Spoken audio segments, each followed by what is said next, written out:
Hi. In this video, we are going to quickly review solutions of rational and radical equations. And even though they're so different, I combine them in a single video because they have one common feature. They often have extraneous roots. So we'll talk about the nature of these extraneous roots. And also how you can always check your equations. Well, not always, sometimes. Okay, so let's start with radical equation. X plus 2 square root equals x. We need to square both sides, because we need to get inside the radical somehow. So we need to undo the square root by squaring. So square of the square root is just x plus 2, and this is just x squared. And it's a quadratic equation, so I want on terms on one side, and I don't want them on the left side, because then my leading term will have negative coefficient. So I'll collect them on the right side. I already have x squared here, so I need to subtract x and 2 from both sides. So it will be minus x minus 2 equals to 0. We can factor this. X to 1. To have a negative x, I must have minus here, plus over here, equals to 0. So we have two solutions. X equals 2, x equals negative 1. I'm not done yet. I need to check them.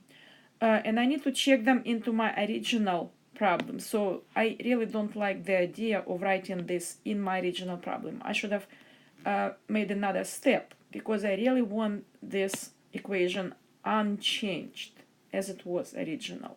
So I'm going to plug in each one. So when x equals 2,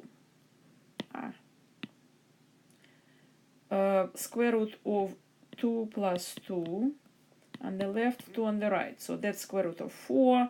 This is 2. Yes, it all works. Now I'm plugging in negative 1. Square root of negative 1 plus 2 equals negative 1. Square root of 1 equals negative 1. This is not true. Some people may be confused about this, because you know that negative 1 squared, it is 1. But square root symbol itself means non-negative. The definition of the square root symbol is a non-negative number whose square is a certain number. So if you need to solve equation, let's say x squared equals 9, no, let's do x squared equals 10, then there are two solutions. One solution is the square root of 10, and the other is a negative square root of 10. So you cannot say that square root of 10 is both positive and negative. Okay, so this is a little side note. So back to what we got. So negative 1 being plugged in the equation doesn't give us the right answer. So that is an extraneous solution. Extraneous. And we only have one root for this equation. You've already seen that. I want to spend a little time on explaining why this happened. And what will help us to understand it is a graph. So let's quickly sketch. So we are going to sketch separately one function, and I'm going to use the graphing calculator syntax. So if you don't know how to graph it by hand, you can and should always do this on the calculator.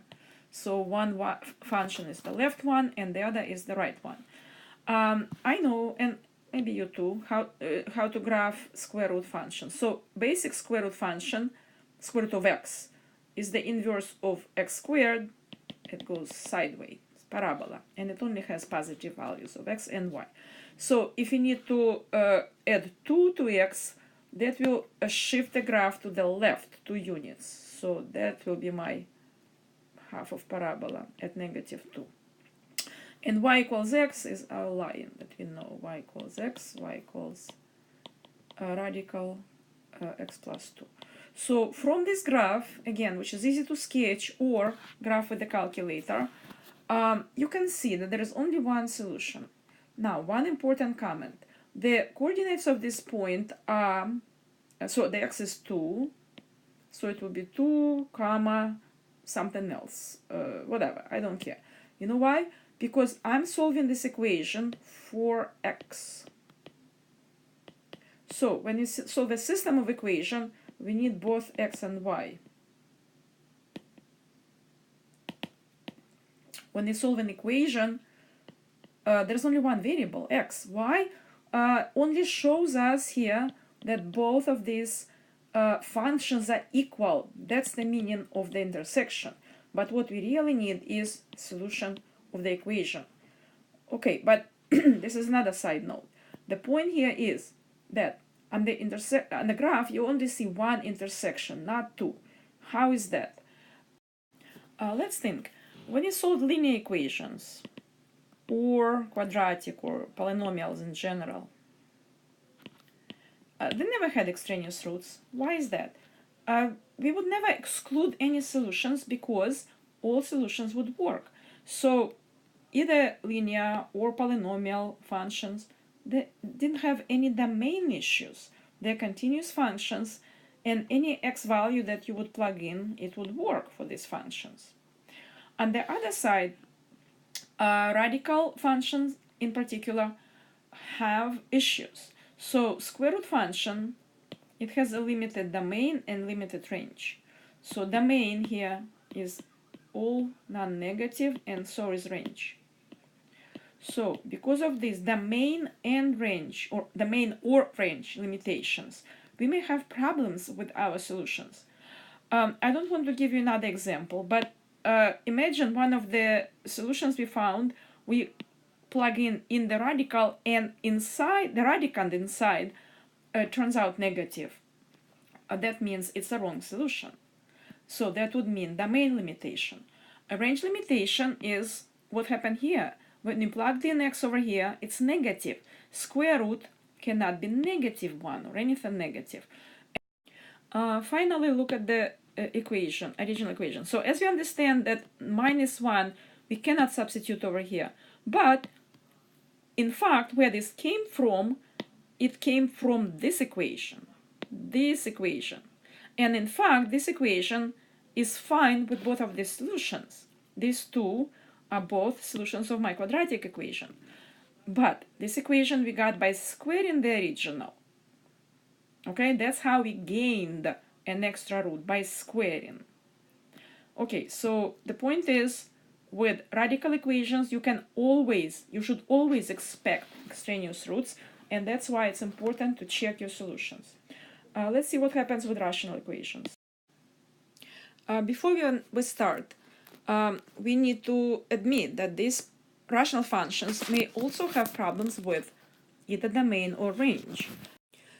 If the rational function is written as, let's say, one polynomial on top, another polynomial on the bottom, then the domain of this function will be defined by denominator not being equal to 0.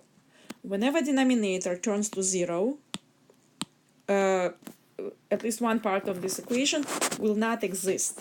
So we should always be ready for extraneous roots. Let's solve this equation. First, we need to look at the denominators. Psi, oh, they're different. And then plan. Okay, so we need to find a common denominator. So we need to look at the structure of each of these denominators. This is already simple, this is simple, but this should be factored, luckily, easily.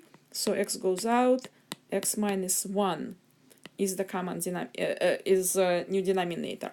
So when we analyze all three denominators, we can see that if you make this as a common denominator, least common denominator, then it will accommodate both denominators x and x minus 1. So this is our common denominator. We are going to multiply each fraction by this new common denominator. So we multiply this by x minus 1, and this by x minus 1, and this by x minus 1. Let's see what happens. In this fraction, x cancelled. In this fraction, x minus 1 cancelled. And in this fraction, both x and x minus 1 cancel. So we write what is left over here. X minus 1 times x plus 6 plus 2 times x equals 2. Everything cancelled. Alright, so now we expand and simplify. X squared minus 1x plus 6x plus 5x minus 6 plus 2x. I know it's a quadratic equation and I want everything on the left anyway, so I'm going to move this 2. Combine like terms, x squared plus 7x minus 8 equals to 0. I hope it's factorable. X and x. If we look at 8 and 1, we can get a 7, and it should be a positive 7. So this is my factorization. And it gives me two roots, x equals 1, x equals negative 8. Okay, so I can plug in negative 8, but I'm not going to. I'm hopeful I solved it correctly, and it's a little too much work, and I'm not worried about negative 8. I do worry about x plus 1, though, because when you plug in 1, you know that these fractions will be undefined because of this factor, x minus 1. So this is our extraneous root. All right, so I shouldn't have circled it. This one is my solution. Okay, so same idea. Because we expect extraneous roots for all equations that involve problematic functions. By problematic, I mean not smooth and continuous as polynomial, but functions that may have holes, gaps, issues. They're limited, either limited domain or range or both. You should always expect extraneous roots and check for them. In a radical equation case, I showed you that graphing with a calculator or even by hand gives you a quick check. Well, it's not going to work with these functions. I honestly tried to graph both of these functions, the left side and the right side, on my calculator. And the graphs are very messy and it's really hard to tell what's going on there, so don't even try. Or maybe you should. If the equation looks simpler, maybe it's worth it. But I still want you to understand the idea. If you graph your left side equation and your right side equations and see where they intersect, then this x of intersection should be your solution.